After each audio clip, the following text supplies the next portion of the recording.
Bonjour et bienvenue à tous sur i24 News, c'est l'heure de votre magazine sur le web. Au programme aujourd'hui, quelques histoires qui ont marqué l'univers du web et des nouvelles technologies ces derniers mois, alors restez connectés. À Washington, un curieux conteneur doré a attiré l'œil des passants. À l'intérieur, un portail vers une destination lointaine. Grâce à un écran et en direct, il permet d'échanger avec des personnes du monde entier, à Cuba, en Iran et même en Afghanistan. Regardez. Elles se rencontrent pour la première fois. Pourtant, des milliers de kilomètres séparent Linda de Maya. L'une vit à Washington DC et l'autre à Téhéran. Aujourd'hui, elles font connaissance grâce à Portal, une initiative qui connecte différentes villes en visioconférence. Pour l'instant, 3 villes sont reliées aux États-Unis: Hérat, Téhéran et La Havane. Des rencontres qui ont lieu à l'intérieur de containers comme celui-ci. Portal est un réseau global et interconnecté de containers dorés qui vous donne l'impression d'être dans la même pièce qu'une autre personne. Le but est de prendre un objet du quotidien, comme un container, et de lui donner du sens, un sens presque sacré. Amar Bakshi est à l'origine de ce projet. Ancien journaliste, l'idée lui est venue après des rencontres quotidiennes avec des inconnus. Une fois le premier portail installé dans son studio new-yorkais, il ouvre rapidement une connexion avec l'Iran. Puis viennent l'Afghanistan et tout récemment Cuba. Cuba a été le plus difficile à cause d'Internet. Beaucoup de gens voulaient s'impliquer, voulaient accueillir conteneurs, mais ils n'avaient pas les infrastructures nécessaires. Mais aujourd'hui, la communication est bien établie. Et pour certains Américains, c'est une occasion unique d'échanger avec leurs voisins cubains. Je ne connais aucun Cubain qui habite à Cuba et je n'ai jamais parlé à quelqu'un qui vient de là-bas. Donc c'était une expérience nouvelle. C'était incroyable. Le projet, qui repose principalement sur des dons, a déjà réuni 60 000 $. Pour Amar et son équipe, ce n'est qu'un début. Ils espèrent ouvrir des portails à Erbil, à Pékin et même à Monrovia. Et on poursuit avec l'autopartage qui séduit de plus en plus de consommateurs dans le monde. Son succès est particulièrement vif en Allemagne, où il profite d'une implantation précoce et de l'engagement de grands constructeurs. 10 h du matin, Baptiste se rend au travail dans le centre de Berlin dans une voiture qui n'est pas la sienne. Cet expatrié français installé ici depuis 10 ans est abonné à une compagnie d'autopartage, une offre de location de voitures en stationnement libre. Il l'a réservé quelques minutes avant de partir à l'aide d'une application mobile, une alternative qui lui convient très bien. En fait, c'est le côté pratique, le fait de pouvoir avoir une voiture facilement si j'ai du shopping à faire ou si on doit se déplacer à plusieurs, c'est plus économique que de prendre un taxi en général. Puis on en trouve assez facilement avec l'app, c'est facile de trouver une voiture à quelques minutes de là où on se trouve. À Berlin, l'autopartage est en plein boom, avec plus de 210 000 inscrits, contre 140 000 à Londres ou 25 000 à Paris. 10 compagnies se partagent le marché et parmi elles, DriveNow. Lancée en 2011, elle mise clairement sur Berlin avec une flotte de 1000 véhicules. Ici, DriveNow fonctionne particulièrement bien. Les gens l'utilisent souvent parce que la circulation est bien adaptée et parce que les gens ne possèdent pas beaucoup de voitures. À la mairie de Berlin, ce succès de l'autopartage intéresse de plus en plus. Burkhard Horn, en charge des questions de transport, y voit même une occasion de réaménager l'espace urbain. Ça va devenir intéressant quand ce système réduira le nombre de voitures privées, donc quand on aura plus de place dans l'espace public, car il y aura moins de véhicules dans les rues. On aura plus d'espace pour d'autres activités comme le vélo, les véhicules électriques ou plus de verdure. Là, ça aidera vraiment. Une opportunité que ces 3 jeunes entrepreneurs ont déjà saisie. Ils ont adapté l'autopartage aux scooters et viennent de lancer leur start-up. Le scooter n'a que des avantages dans le trafic. On va plus vite, on trouve plus de parking et c'est moins cher. Cet engouement ne se limite pas qu'à Berlin. À l'image de sa capitale, c'est toute l'Allemagne qui se tourne vers l'autopartage avec plus d'1 million d'utilisateurs, soit autant qu'aux États-Unis. Et puis ces derniers mois, nous avions vu que le nouvel ambassadeur de la Pologne était un tueur à gages au visage balafré qui était venu anéantir monstres et dragons. Il s'appelle Geralt, le sorceleur. Il s'agit du héros d'un jeu vidéo au succès mondial lancé tout récemment par un studio de Varsovie. Monstres et dragons ne croisaient pas la route de Geralt le sorceleur. Le héros polonais du jeu The Witcher est un tueur à gages dont les aventures ont séduit 8 millions de joueurs à travers le monde. The Witcher 3, sorti au printemps et traduit dans 14 langues, bat tous les records de vente pour un jeu polonais. 4 millions d'exemplaires ont été vendus en seulement 2 semaines. En général, dans les jeux de rôle, le scénario est écrit à l'avance et le joueur doit le suivre. Nous avons créé un monde que le joueur peut explorer dans l'ordre qu'il veut. En fonction de ses choix, le jeu peut se terminer de 36 manières différentes. The Witcher 3 n'est pas un cas unique. Dans This War of Mine, sorti l'année dernière, le joueur est un civil qui doit survivre en temps de guerre. Une idée nouvelle qui a valu à ce jeu des dizaines de récompenses. Régulièrement, les jeux polonais figurent parmi les meilleures ventes et le nombre de studios en Pologne monte en flèche. Aujourd'hui, il en existe plus de 500, contre une dizaine en Allemagne par exemple. Il manque toujours du personnel parce que le marché se développe très vite. Mais la Pologne a toutes les bases nécessaires pour gagner en puissance et devenir l'un des tout premiers producteurs de jeux vidéo au monde. À l'école polono-japonaise d'informatique de Varsovie, la formation création de jeux vidéo affiche complet chaque semestre. En 1 an et demi, les élèves y apprennent à concevoir un jeu de A à Z. Les débouchés dans ce secteur sont très attrayants. C'est très facile de trouver du travail. Et il y a aussi de multiples possibilités pour créer son propre studio, car les studios déjà existants, ainsi que les investisseurs, sont très intéressés pour financer de nouveaux projets. Conséquence de ces opportunités, la fuite des talents dont la Pologne souffre dans d'autres secteurs, comme les sciences ou les travaux publics, ne touche pas les jeux vidéo. De quoi aider le pays à rejoindre un jour le Japon et les États-Unis dans le trio de tête mondiale des producteurs de jeux vidéo. Et on quitte la Pologne pour l'Ouganda où l'impression 3D permet de fabriquer des prothèses beaucoup plus rapidement. Alors si l'ancienne méthode du moule en plâtre prenait environ 1 semaine, et bien cette nouvelle technique, elle, ne prend qu'une journée. Regardez. Ce sont les premiers pas de Jessie avec sa nouvelle jambe. Conçue grâce à une imprimante 3D, elle va lui permettre de retrouver une enfance normale. L'Ouganda compte environ 250 000 enfants amputés, la plupart à cause de maladies congénitales et d'incendies, mais seuls 12 prothésistes pratiquent dans le pays. Grâce à ce nouvel équipement, il ne faut qu'une journée pour fabriquer la prothèse, contre 1 semaine pour les anciennes prothèses en plâtre. Un gain de temps qui va permettre de soigner plus de monde.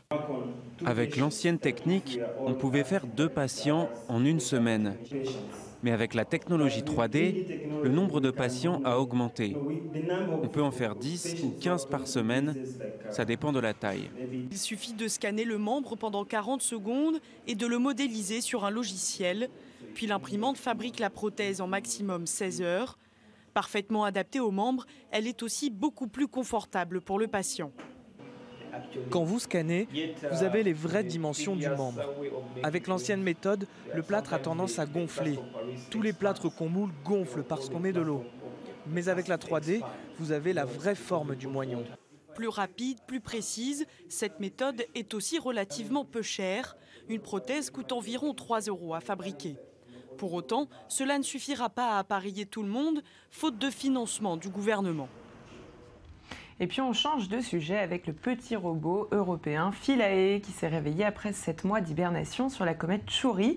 Alors que son hôtesse filait vers le Soleil, eh bien, il devait reprendre progressivement ses aventures scientifiques, escorté bien évidemment par la sonde Rosetta, un sujet de Sarah Koskiewicz. Le petit robot européen Philae s'est réveillé après 7 mois d'hibernation sur la comète Chury et devrait reprendre progressivement ses aventures scientifiques alors que son hôtesse file vers le Soleil, escortée par la sonde Rosetta. Ce trio inédit laisse espérer de grandes avancées dans la connaissance des comètes. L'objectif de la mission de l'Agence spatiale européenne est de mieux comprendre l'évolution du système solaire depuis sa naissance, les comètes étant considérées comme des vestiges de la matière primitive. Muni de 10 instruments, le robot laboratoire qui a réalisé le 12 novembre une première historique en atterrissant sur le noyau d'une comète avait travaillé pendant 60 heures avant de s'assoupir faute d'un ensoleillement suffisant pour permettre à ses batteries solaires de fonctionner. Depuis, il ne donnait plus signe de vie. Il a créé la surprise en parvenant à rentrer pendant 2 minutes en contact avec Rosetta. Il a réussi à communiquer une deuxième fois pendant 4 minutes la nuit suivante. Les températures qu'il a subies pendant 6 mois ne l'ont pas complètement congelé. Donc il se réveille et donc il a les bonnes températures. Ensuite, il a suffisamment de puissance pour commencer à émettre. Ce qui était le plus dur précédemment, c'était finalement d'avoir la puissance nécessaire pour l'émetteur. Donc on est au-dessus des 20 watts indispensables pour l'émetteur. Donc il y a les panneaux solaires, tout ça, il reçoit suffisamment. Et comme on va de plus en plus vers l'été local, on a de plus en plus de lumière et on s'approche du soleil, de plus en plus d'énergie au mètre carré. Donc on va vers un bon positionnement de Philae. L'ESA ne reçoit pas de données de façon régulière ni en grande quantité, probablement parce que Philae est loin de Rosetta. Elle se tient désormais à une distance respectueuse car Chury rejette de plus en plus de gaz et de poussière à mesure qu'elle se rapproche du Soleil. La comète est pour le moment à 210 millions de kilomètres de l'astre et devrait être au plus proche de lui le 13 août. Pour améliorer la communication entre Philae et Rosetta, il faudrait que la sonde modifie rapidement son plan de vol. Les premiers contacts ont été trop courts pour permettre d'envoyer des ordres à Philae afin qu'il se remette au travail. Philae devra commencer alors par des activités simples et peu consommatrices d'énergie. Puis il devra être chargé pour faire des images. Ce n'est que plus tard qu'il pourra recevoir l'ordre de faire un forage à la surface du noyau de la comète dans l'espoir de trouver des molécules organiques qui ont pu jouer un rôle dans l'apparition de la vie sur Terre. Au début, on va faire un diagnostic de en quel état il est, après le réveil. Et puis ensuite, on va lui envoyer des commandes pour commencer à mettre les instruments en route. Et on espère évidemment regarder à quel moment on pourra faire le forage. Sachant qu'évidemment, le forage est le plus critique, puisque le forage fait un mouvement mécanique sur l'ensemble, et que vous savez que notre petit robot, et au lieu d'être sur 3 pattes, il est sur 2 pieds. Et donc, il ne faudrait pas le déséquilibrer ou le faire tomber, donc il faut qu'on soit extrêmement prudent avec tout ça. En novembre, Philae, qui était coincé à l'ombre entre des falaises avec l'une de ses 3 pattes à l'air, avait tenté un forage, mais celui-ci n'avait rien ramené. Et pour les contacter, il faut renoncer à Internet et au bon vieux téléphone. Électro-hypersensibles, Émilie et Jean-Jacques ont dû fuir le monde moderne pour échapper aux ondes électromagnétiques omniprésentes qui ont ravagé leur vie. Regardez. Faire son marché hebdomadaire, pour Émilie et Jean-Jacques, un calvaire qui se déroule au pas de course. Tous deux se disent électro-hypersensibles. Cette cape, qui les rend si visibles dans la foule, c'est leur protection contre les ondes des téléphones, réseaux Wi-Fi et autres appareils modernes qui empoisonnent leur quotidien. J'ai un changement d'état, j'ai des nausées, je suis fébrile, je ne regarde même pas ma monnaie parce que je peux plus compter. Un état qui dure jusqu'à son retour chez elle. Émilie s'empresse alors de débrancher l'électricité avant d'enlever sa protection et de prendre une douche. Pour cette mère de famille, ancienne architecte, sa maladie la condamne à une vie d'isolement quasi total. Lors des événements, des attentats, je me suis aperçue que moi je ne pouvais pas les manifester. Je suis quelqu'un qui a été exclu du système à cause des ondes et qui n'a bientôt plus aucune zone où vivre. À la rigueur, on dit quelqu'un qui est à la rue, mais vous n'avez pas la rue, vous avez la forêt. Allez vous faire aider en forêt. Comment vous faites ? Trouver une zone dite blanche, sans ondes, c'est leur priorité. Quasi inexistante en France, ces zones devraient complètement disparaître selon les promesses des opérateurs de téléphonie mobile. C'est un crime, c'est criminel. C'est tout. On peut même pas dire que ce soit de l'ignorance de la part de nos élus, puisqu'ils savent. Maladie en Angleterre, handicap en Suède ou pathologie pour l'OMS, l'électro-hypersensibilité, qui reste une énigme pour la science, est peu prise en charge en France. L'eurodéputé Michel Rivasi se bat pour la création de lieux à l'abri des ondes, comme il en existe déjà en Suisse. Comme c'est un phénomène qui se développe de plus en plus, parce qu'on a des enfants maintenant qui deviennent électro-hypersensibles, eh bien, on pourrait faire par exemple des zones blanches un peu dans chaque département. Et puis même on pourrait l'intégrer dans les plans d'urbanisme en disant on pourrait très bien imaginer des quartiers où il n'y a pas d'antenne relais. Mais d'ici là, ces personnes que les ondes font souffrir continueront à se calfeutrer ou à errer. Émilie et Jean-Jacques, eux, partiront bientôt en Espagne à la recherche d'un autre refuge, sans Wi-Fi et sans antenne relais. Et sur le web, c'est terminé pour aujourd'hui. Merci de nous avoir suivis. Je vous donne rendez-vous sur notre page facebook.com/sur le web le Magactu. Et en attendant de se retrouver demain, même endroit et même heure sur i24 News, eh bien on se quitte en musique. À très bientôt. Je suis pas un gangsta, pas la peine de mentir, je suis comme toi. Sem, sem, sem, un gangsta, pas la peine de mentir, je suis comme toi. Venga, baila, comme ça pour sem, sem, sem. Me laisse pas solo, solo, conmigo. Gangsta, comme ça qu'on hey mama, mama, hey mama, mama, som, som, som. Bitch, better have my money. Bitch, better have my money. I'm too hot, hot, hot, damn, hot damn. Call the police and a fireman. I'm too hot, hot, hot, damn, hot damn. Make a dragon wanna retire man. Girls hit you hallelujah. Woo. Girls hit you hallelujah. Woo. Girls hit you hallelujah. Woo. Girls hit you hallelujah. 'Cause oh, I think that I found myself a cheerleader. She's always right there when I need her. Oh, I think that I found myself a cheerleader. She's always right there when I need her. I'm in love with the cocoa.